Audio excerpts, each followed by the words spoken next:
Hello everyone, welcome to Python programming. আপনাদের সাথে আছি আমি নাজমুল ইসলাম এবং আজকের টিউটোরিয়ালে আমরা শিখব ফাংশন সম্পর্কে। অর্থাৎ ফাংশনে আজকে থেকে আমাদের ক্লাস শুরু হবে, ফাংশন নিয়ে আলোচনা হবে এবং ফাংশন কি এবং এই বিষয়ে প্রথমে আসলে আলোচনাগুলো করতে হবে, তারপরে হচ্ছে আমরা কোডিংয়ে যাব। আসলে কোনো প্রোগ্রাম যখন অনেক বড় হয় তখন সেই প্রোগ্রাম লেখা এবং এর ব্যবস্থাপনা করাটা অনেক কঠিন হয়ে পড়ে। আবার কখনো কখনো প্রোগ্রামে একই কাজ বারবার করতে হবে এবং যখন এই প্রোগ্রামে একই কাজ বারবার করতে হয় এবং এই জন্যই একই স্টেটমেন্ট অনেক সময় দেখা যায় বারবার লিখতে হবে।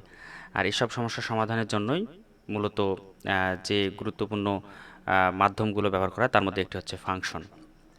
ঠিক আছে। তারপর হচ্ছে যদি আপনাদের বলি যে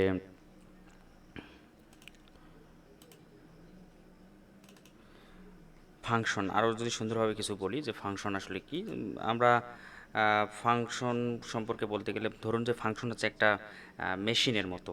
যেমন ধান ভাঙানোর মেশিন। আমরা যারা গ্রামে বড় হয়েছি ধান ভাঙানোর জন্য মিলে গেছিলাম, তারা আসলে ধান ভাঙানোর মেশিনটা বুঝি এবং না বুঝলেও অনেকে সবাই বুঝতে পারবেন ধান ভাঙানোর মেশিনটা কীরকম। ধান ভাঙানোর মেশিনে আমরা কি করি, যদি আমরা ধান দিই তাহলে তা আসলে আমাদেরকে চাল বেরিয়ে আসে, সেখান থেকে চাল হয়ে আসে। এখানে বিবেচনা করার মতো কয়েকটা জিনিস আছে আসলে। যেমন ধরুন যে ধান ভাঙানোর মেশিন, এটা একটা হচ্ছে ফাংশনের নাম। তারপর আমরা মেশিনে যে ধান দিচ্ছি এটা হলো এক ধরনের প্যারামিটার।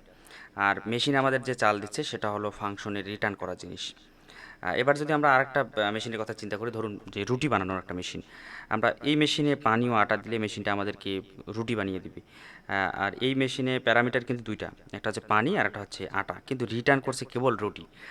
আসলে ফাংশন একটির বেশি রিটার্ন করতে পারে না।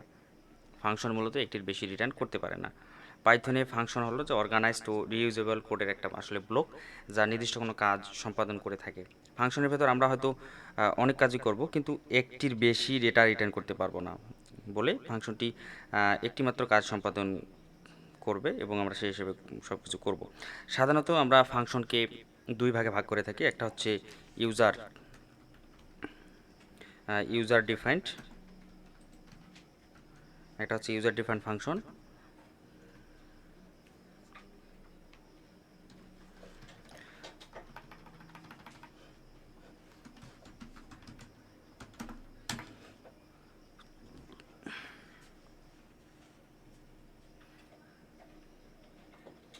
আর এটা হচ্ছে built in function. Built in function এই হচ্ছে মূলত দুই ধরনের ফাংশন। এবং আমরা বিল্ট ইন ফাংশন এবং ইউজার ডিফাইন্ড ফাংশনগুলো কিছু যারা আসলে বইগুলো ফলো করি, বইয়ে অবশ্যই এগুলো বিষয় দেয়া আছে। যদি আমি আরও বলি যে বিল্ট ইন ফাংশন যদি কিছু বলি, সেগুলো হচ্ছে এরকম। এগুলো যদি আমি ক্লোজ করে দিই, যেমন এ বি এস দিয়ে যদি আমরা এটি করি, তারপর হচ্ছে ধরুন অল, এগুলো সম্পর্কে আবার আলোচনা করে দিচ্ছি, আমি জাস্ট আগে লিখে নিই। তারপর ধরুন আরেকটি রয়েছে, সেটি হচ্ছে ইনুমেরেট।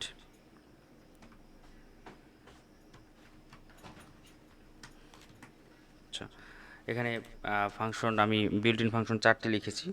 তার মধ্যে হচ্ছে এবিএস, অল, এনি আর হচ্ছে ইনুমিনেট। এবিএস এর মধ্যে প্যারামিটার হিসেবে কাজ করবে হচ্ছে integer of floating point number, আর এটা রিটার্ন করবে হচ্ছে সবসময় পরম মান। আর অলের ক্ষেত্রে এটি সবসময় প্যারামিটার হিসেবে ইটারেবল করবে এবং রিটার্ন করবে ইটারেবল খালি হলে বা ইটারেবল সব আইটেম ট্রু হলে তবেই রিটার্ন সে ট্রু করবে। আর এনি এর ক্ষেত্রে হচ্ছে আপনাদের এটিও প্যারামিটার হিসেবে ইটারেবল এবং ইটারেবলের যে কোনো একটি আইটেম ট্রু হলেই সে ট্রু রিটার্ন করবে, অন্যথায় কিন্তু ফলস রিটার্ন করবে, অর্থাৎ এনি এর ক্ষেত্রে, অর্থাৎ অলের পুরোটা বিপরীত।